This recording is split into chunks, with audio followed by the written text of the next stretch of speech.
Thank you all of you for joining this webinar on Windows Virtual Desktop. My name is Harsh Dave. I'm a pre-sales technical consultant at Bitscape.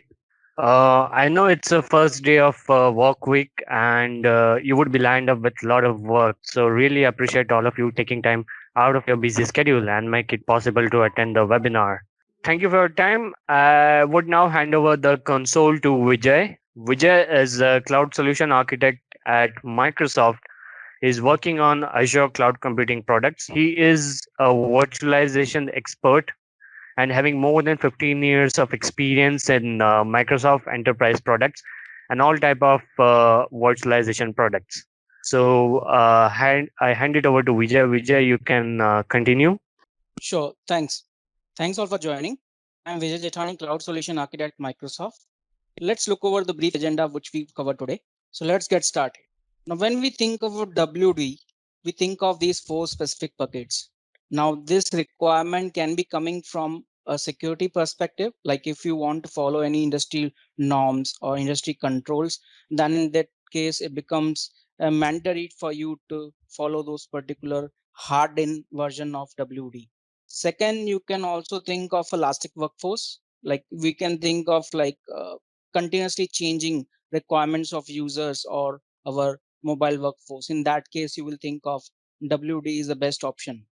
Also, there will be also requirements from a specific employees, like they want to bring their own devices and like they want to work on you are working on products which will work for your team rather than working for an individuals.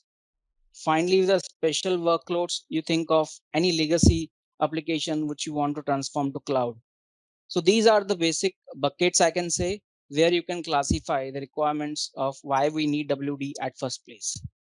Also, the cloud first approach we can talk about here, like in case of our legacy systems, those are running out of the capacity. So the cloud has enormous capacity and you can scale up and scale down as required.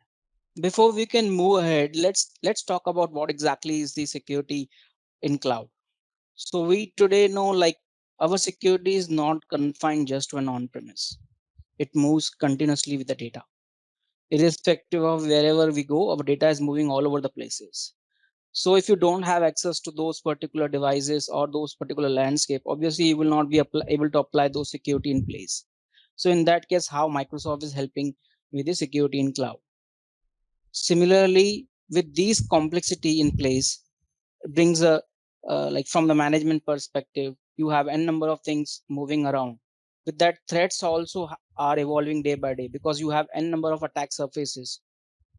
So Microsoft today is investing more than a $1 billion a year just to keep our environment secure. All these have been giving rise to increased cost in security management solutions as well as keeping our environment secure. Now let's talk about how we bring this to our WD environment. As WD, we see it as a platform along with hosting in infra. So what we were trying to bring out here is whatever we have done for our platform, we are giving you the same secure technology in WD and same security trends which we apply to our Azure as infra as a service. Same we are applying here in WD. Hence, it's overall you can see is a blending of the security what we bring to table on with the WD. So all types of conditional access, multi-factor authentication, and role-based, you can take advantage of that with your WD integration. Now these are the supported operating system we have for WD. Even though Windows 7 is out of support, but if you are hosting them in cloud, you get 3 years of extended updates to that particular product. Also, you have a blend of single machine and multiple session, like single operating system, or you have multiple session on that. Server operating system we support from 2012 R2 onwards. These are the benefits which WD bring on table, like irrespective of virtualizing whatever the workload you're trying to virtualize and apps you want to bring in. You can have apps model, you can have a single session model, you can have multiple session, or you can go ahead with exactly the personalized desktop depending upon your requirements. Apart from that, you get all security updates, whatever you do in and out in infra as a service, you get those updates in place. On top of that, you get same security which we have of cloud with WVD. Now these are the SKUs with which you will be able to use WD free of cost. These are mainly the M365 SKUs. You will see mainly the enterprise SKUs. But even if you are not using any of the enterprise SKUs, the minimum you can start with is your VDA, or I can say if you have a Windows license, then you have to buy Windows 10 VDA license. So top of that to start using WD for user. Now here are two buckets, like from the operating system when we say of Windows 7 or Windows 10, then if we want to virtualize or take a complete capacity of server for hosting our desktop or application sessions, then we can use servers as well. With that, basically requirement is for you to is you need to have RDS CALs with active software assurance. If you have them, I think you can use those particular images out of box and can use them for desktop or application virtualization. So ideally what we are doing is you paying only for the consumption or the compute cost which is running if you're already having any of those queues. Also with the help of the reserve instances, you can even further reduce the cost of paying for desktops or applications which you're hosting on WD. Now for us to really move on the WD, it is important to understand how exactly or which components make up the WD. This is a high level architect of WD. We have three planes. The platform plane is managed by Microsoft, which we can call as a control plane or infrastructure plane. Second plane is subscription, where actually your devices are setting in, where actually your Windows desktops are setting in. So that is basically your whatever the desktops or whatever the server sessions you're hosting there, that will be actually having the subscription admin, which will be managing, you as a subscription admin will be managing that particular control plane. Other third is the infrastructure layer managed by Microsoft. So this is an overview of architecture which we have from WD. Now I will get in details of what exactly makes us or what things will require for us to actually get started with WD. First of all, the decision needs to be made on whether we really want desktop or we just want the application. Now it purely depends upon what kind of users we are hosting. If we really need a dedicated personalized desktop, in that case we can go for the full desktop. However, if we just need just one particular single application which needs to be for any legacy reason or anything, we just user just needs an application to be hosted or virtualized. In that case, we can go for remote app. Now these are the deployment models we have. So we have categorized them in pooled and personal. Personal are the dedicated ones, and pooled are where the users will be sharing the same machine or desktop. So from cost effectiveness, the pooled, where you have multiple users accessing same machine, will be cost effective. So that will be cost effective from the pooled perspective, where you have multiple users on that same desktop and being used as the pooled desktop. Second option we have is we are going still with pooled, but then that for any application compatibility or any of isolation reason, if you want that to have on, so that will be the highest of the cost you can see from the on pooled perspective. Third one is from the personal, where we need an admin access on that particular, like single, the way like we work on our laptops. So in that case, you will see the complete one single desktop is used by one single user. So that will, so these percentage, if you see, it is varying across basically from depending upon what are our requirements. As we have gone through different buckets of where we fit in, depending upon this particular ratio will vary from industry to industry or from organization to organization. So before we can actually look at like how exactly we will size our WD, we also need to think of like what is per user capacity in terms of compute. Like one user will require what kind of processor, how much memory it will be using, and obviously we will have some kind of our own data.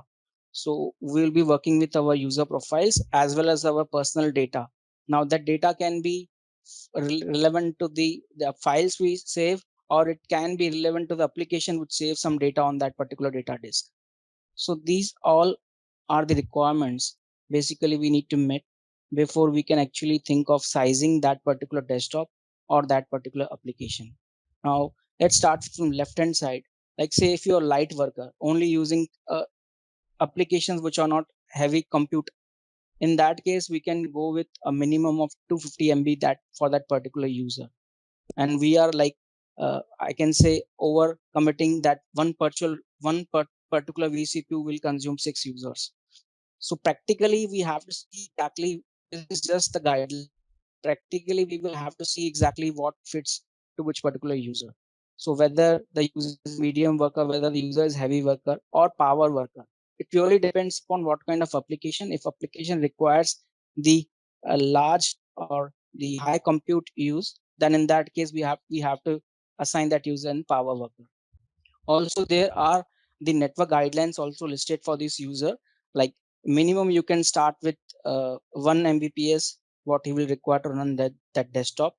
Similarly, for medium, it can be 3, heavy, it can be around 6, and power is 10 and above. So it purely depends upon that particular use case to use case, like what exactly the network requirements are used for that particular application.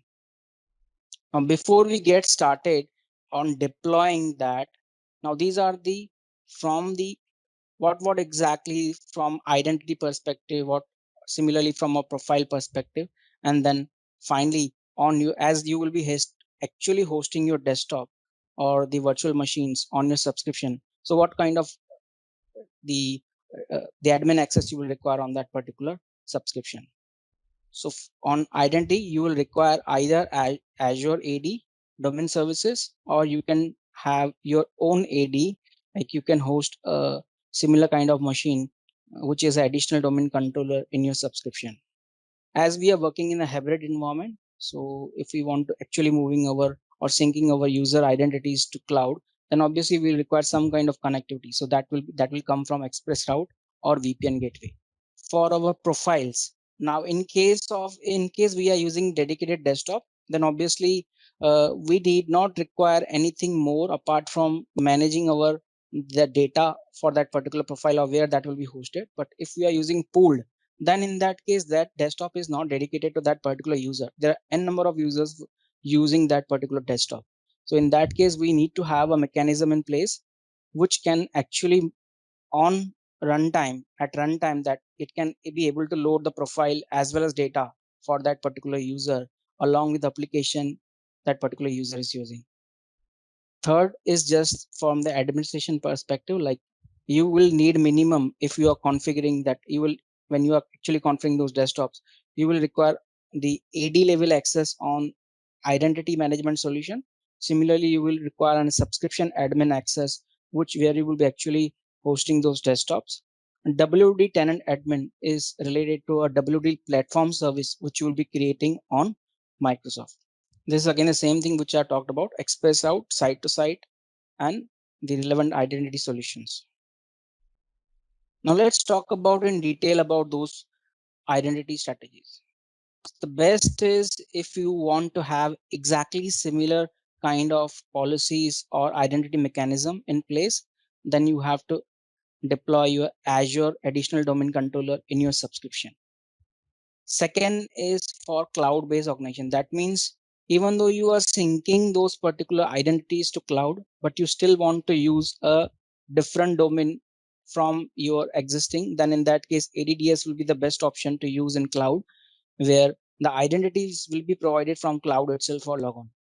Then at last, if you have any of the particular no, if you don't have any particular domain controller and you want to directly rely on the from connectivity perspective, or then in that case basically you can see that you don't want any Azure AD, you don't want any ADDS, so you want to use your existing AD for authentication. That means every request will come to you from that particular cloud onto your on-premise using that Express Route VPN gateway. In that case, you will not host any infrastructure in cloud. So that is the least we will utilize that. I think the first one for having additional domain control is preferred. And second preferred option is ADDS. Unless you have very good connectivity, you will not go for the third option, which is authenticating directly from your domain controller, which is at your on-premise. Now, this is how actually this works. In case of ADDS, what happens is the sync is taken from an Azure AD to your domain services, which is nothing but the domain controller hosted in cloud. So in this case, whatever the network or whatever the resources will be using, they will be using this domain controller. Even for the domain join, they will be using Azure AD domain services for authentication and applying the policies. This is for the hybrid, where you want to have a connectivity or some kind of sync from happening from your own on-premise to, so you need some kind of software which you call the Azure AD. So in that case, that syncing happens through, or the password hash synchronization happens through AD Connect. For them, you will need a first of all connectivity using Express Route or site to site. Then you will need a Azure AD Connect tool, which will actually sync those two identities to cloud. Now, this is the traditional way of looking at how do we interact when we are using the legacy VDI. What things you need? Basically, you need an OS disk. You need some kind of data which will host our profiles and the data. All this will be provided from your Azure storage. This is the classic or legacy where you are not using anything of like the FSI logic or any of the user profile tools. If you want to use leverage them FSI logic, in that case we will not, or whatever the data disk that will be actually taking care by your FSI logic, where we will be actually creating that particular file share, and that file, within that file share we will get a profile disk for each of the users. Now third case is like, if we can also go with Azure files instead of the file share mounted on that particular VM, or we can also go for Azure files. The only disadvantage is like if you want a high IOPS, then in that case you won't be able to get those high IOPS from Azure files unless and until you're using the premium storage or for that particular Azure files. So in here, having the storage for WD, preferred is you go with FSI logic.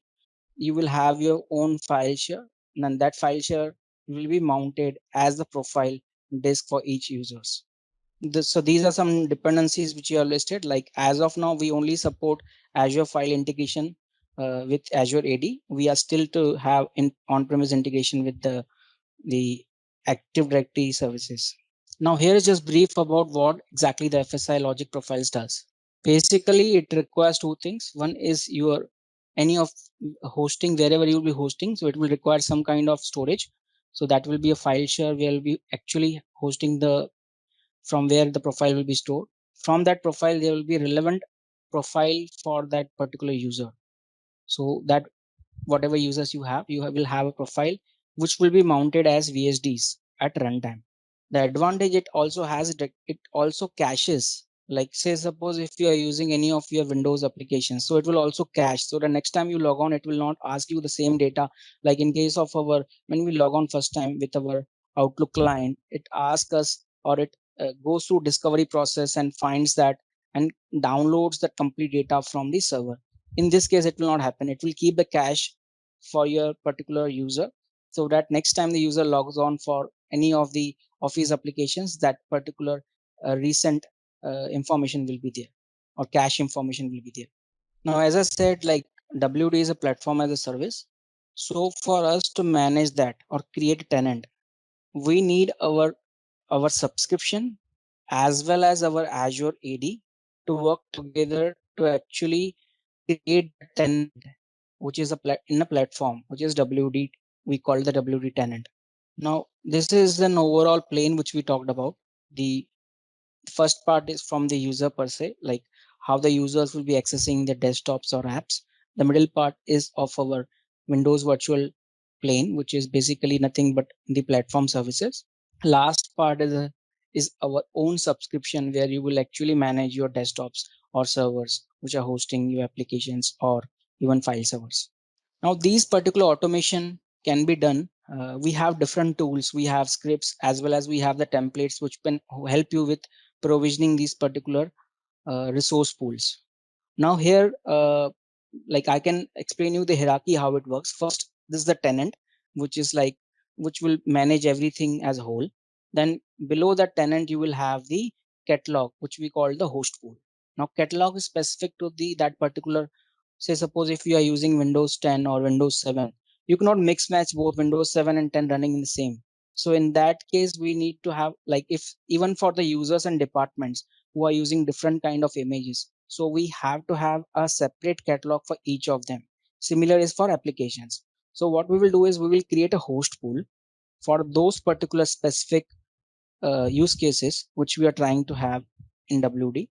Once we have that, then we can use those particular for that like assignment of users on those particular catalogs. Now here I've just taken screenshots of how it looks when you actually configure the file share. Now in this case, it is basically the file share which is hosted on Azure Files. I have just given it a VSD location. So once you have that configure, you have to just provide location. Once you have that location, it will actually configure, like once you assign that user, like you can see like within that particular share, once you mount that, you will see the SID of that particular user. Now this is how it works internally. Like a separate folder will be created for that particular user, and the profile will be accordingly stored. Now this will be whatever that particular, it's kind of a roaming profile. Wherever the user goes, irrespective of which machine it's logged on, and the user will get all settings as well as the data. Similarly, in case of Outlook, we have to make sure once we actually configure the golden image, we enable the caching so that next time user logs on, the cache is stored. The first time, obviously, it will download from the server. Next time, the cache should stay within that FSI logic profile, which will activate for this particular use case. Similarly, we have the OneDrive capability, which can be used within this WVD. So in this case, also basically whatever folders you want to sync or want to have within this particular drive, we can keep them synced so that whenever or wherever we roam across, we have our personal data with us at every point of time, irrespective of whether you are on the dedicated desktop or you are on pooled or non-persistent desktop. So now this is a small demo, hardly a minute, which will just show you how exactly the multi-session looks like. We don't have any audio for that, but I think once it gets over, I think I can brief you about what exactly it was trying to show.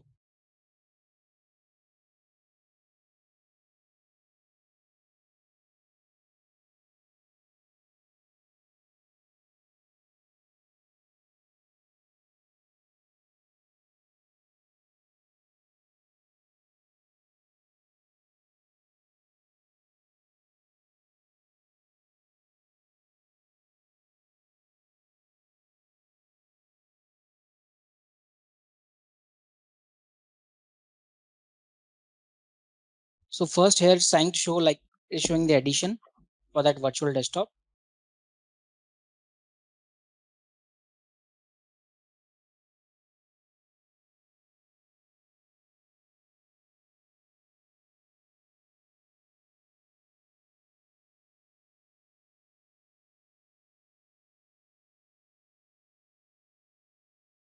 So now it's trying to configure Outlook and see what if that particular user profile is getting loaded or not.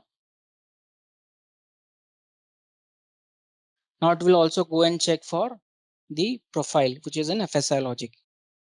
If that drive is getting mounted.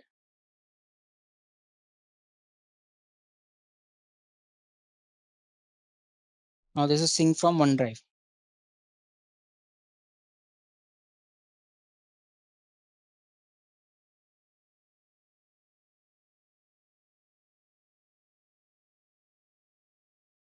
Finally, it will show the users logged on to this particular desktop.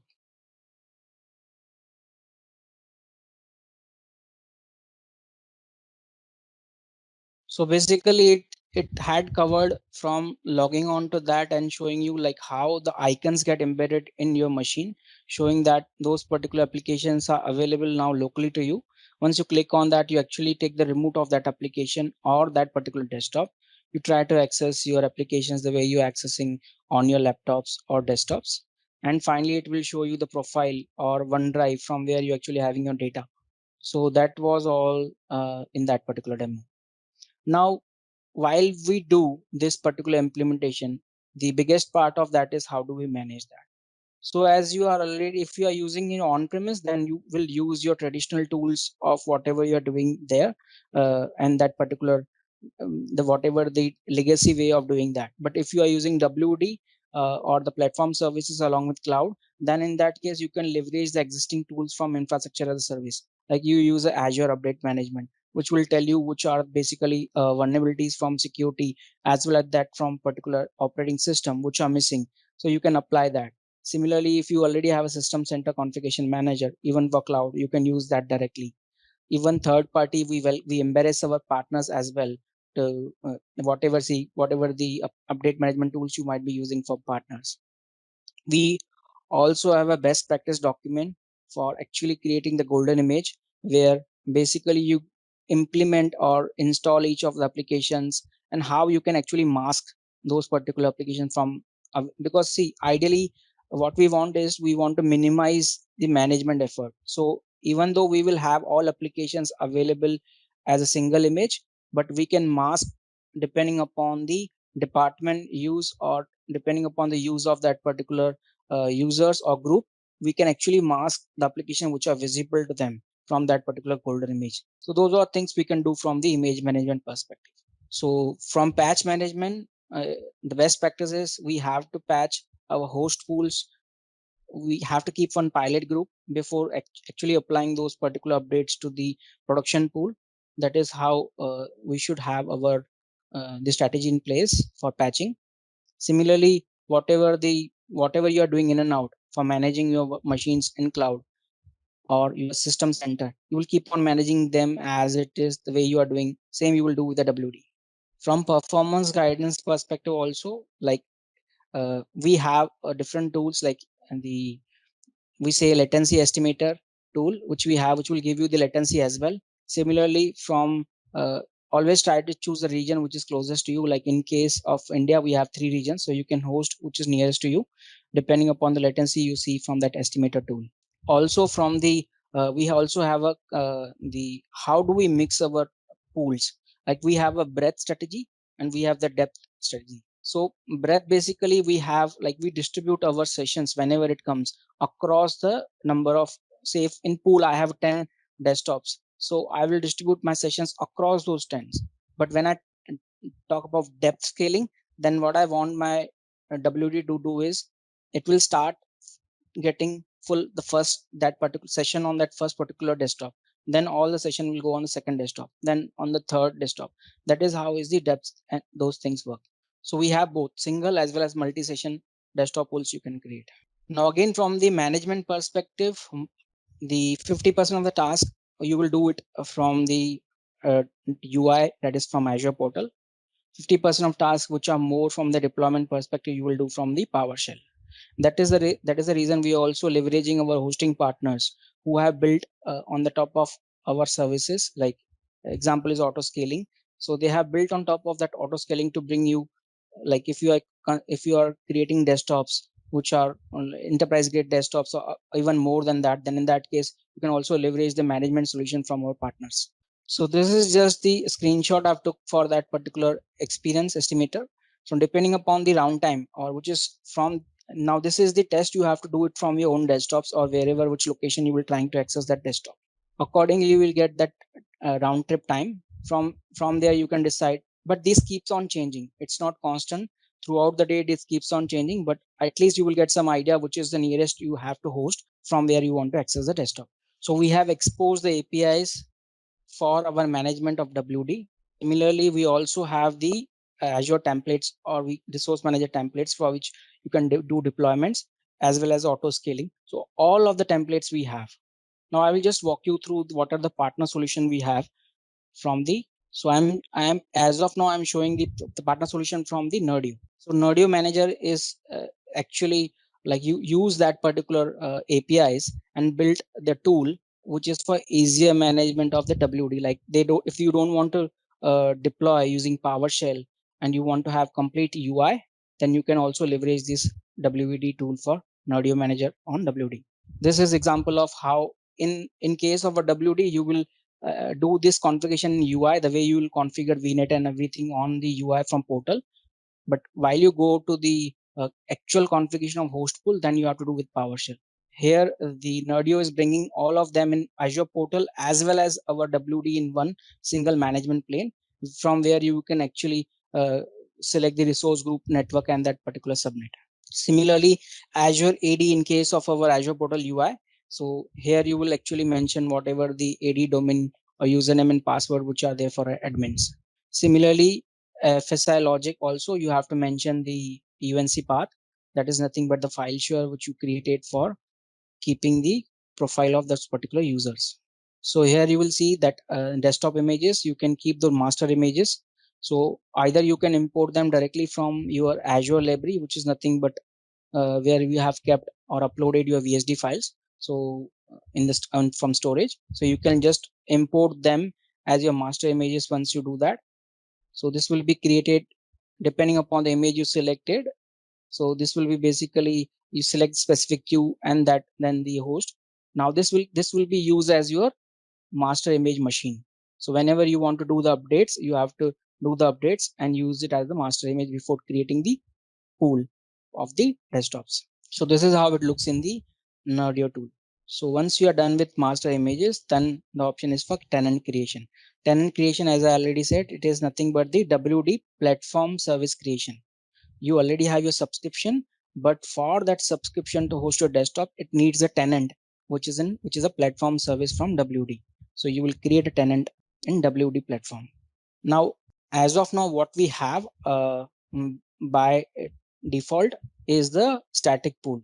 Like we can use the in WD, you can use the templates for adding the more specific desktops to that pool or to that host pool.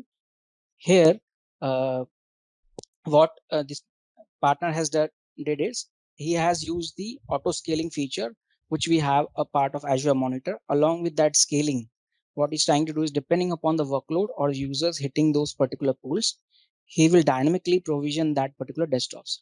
That means he will create those desktops. I will show you the auto scaling rule. Like in this case, particular pool size is this.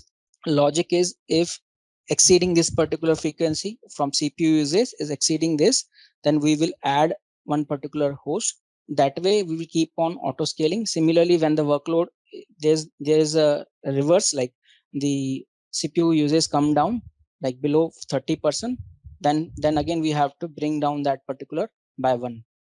So that is how the tools which are being used, we have that in our Azure portal, but here we don't have UI directly, which will directly integrate WD with auto scaling. But here in case of the Nerdio, he has already worked on those APIs and provided you this auto scaling out of box. Similarly, for managing users, in case of a traditional way of, you will actually use the PowerShell commands to add those particular users to that host pool. But in case of Nerdio, as a manager for this particular WD, you can manage them from UI. So this is the last slide for us. Here we have this particular getting started guide as well as experience estimator, which will give you the latency. Finally, about the pricing, once you're done with the use case calculation, then you can go on pricing and actually get the estimate for that. Also, there are some of the videos which we are available publicly. You can also go through the Ignite videos. So thanks. I will just open up for Q&A now. Anything you want to know from WD perspective? Anything from the configuration, anything from the operating system resource perspective? How do you configure desktop pools? How WD is different from other vendors? Anything you can feel free to put on in this particular chat. I will be able to answer those questions. Go ahead. So like if you don't have any of M365 SKUs, then minimum like you are using any of the Office 365 SKUs, you will require a VDA or I can say a license along with the OS license for you to host or work with WD. So minimum is VDA. However, for you to get any of the security like a conditional access, you will minimum require Enterprise E3 because below that you will not get any of the enterprise those conditional access in place. So if you just want to use for WD without any conditional access, then it's okay for you to use the WD way kind of licensing. We have 9 minutes still. If anyone still had any doubt on WD or any of the partner solutions, I think you can put on chat. On pricing, I can say we are cheapest from anyone in the market as of now from Citrix as well as VMware. So you will need minimum thin client or tab if you're using desktop. If you're using just app, I think even your Android mobile is also good or any of the iOS mobile will also go. However, if you want to use the complete or a good resolution in terms of at minimum, you will require some kind of tab. or any of thin client from which you can have a monitor attached to that thin client. So for any of legacy applications or any of the applications you are using as of now, let it be 3264-bit, the applications, the way they are hosted, they will be working as it is the way you are working in your server operating system or your Windows operating system. Only difference is now you are providing this particular image through the broker, is the platform, or you're using from any web client or your client on your machine. So only that particular delivery is taken care by WD. Rest all application hosting and management of that particular will happen the way you do. Recommended size will come from the application depending upon its compute requirements.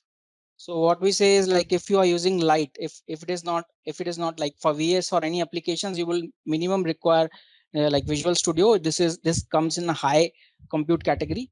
So like it will be a development machine. Normal users will not be using any Visual Studio application. So that will fit in your high compute. So that is 1:1 desktop rather than going for pool, but you can still use pool if you use an server operating system. The thing which you have to notice, if you are using Visual Studio or any kind of application, the minimum memory requirement is around 8 GB along with the 2 virtual CPUs for that particular user. So if you are using 10, so you can think of that the CPU will not scale proportional, but I think the memory will remain proportional to user. So you can think of around 8 virtual CPU and around 30 to 64 GB of RAM if you are using for around 10 users. For personal, it is 1:1. You go with normal 2 virtual CPU and 8 GB minimum if you are using a high compute application. For the pooled one, you have to accordingly size it, like you need to go minimum with 8 virtual CPU and 64 GB or 32 GB depending upon at particular concurrent users you have in that machine. So there is no hard and fast whether you should go for desktop and or the server machine. Like, but however, if you really want to have the constrained environment, like you want to use the servers itself for maximum density of user, in that case only you go for the server environment. If you need a developers working on that particular, I think the best use case will be you have that multi-session environment and give them appropriate CPU or compute whatever they require. So that way you can see. But if you have around thousands of users, obviously I would suggest server environment will be better than using the desktop environment, because in that case you will also be able to leverage the other facilities, like having that in place of the feature set which the server operating system has. No, we won't be able to, once you create, you won't be able to convert pool to single and single to pool. We have to take decision during implementation itself. So we have 2 minutes left. Thanks all for joining. Thank you all. Bye bye.